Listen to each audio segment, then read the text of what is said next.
بشر از مادر ایام نمیزاد ای کاش، تا انان در کف تقدیر نمیداد ای کاش. زندگی نیست که زندان مکافات استیم، کس به زندان مکافات نماند ای کاش. در باغی بگشاید به رخت سبز، ولی سخت بنبست که هرگز نگشاید ای کاش. اول امید که خیری برساند لیکن،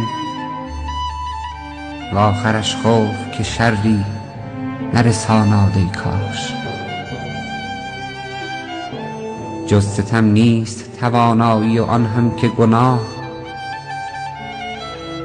آدمی هیچ گناهی نتواند ای کاش. بعد از این خانه خرابی که به دنیا دیدم، خانه آخرت از ما بودی آباد ای کاش. گر فلاطون شوی از شر شیاطین نجهی، که جهیدن بودی از این همه شیاد ای کاش. این جهان فتنه و نخجیرگه شیطان است، سرنوشتی که کسی این قصه نداند ای کاش. نکته‌گیری و فضولی نتوان با تقدیر، که خدا عذر فضولی بپذیراد ای کاش.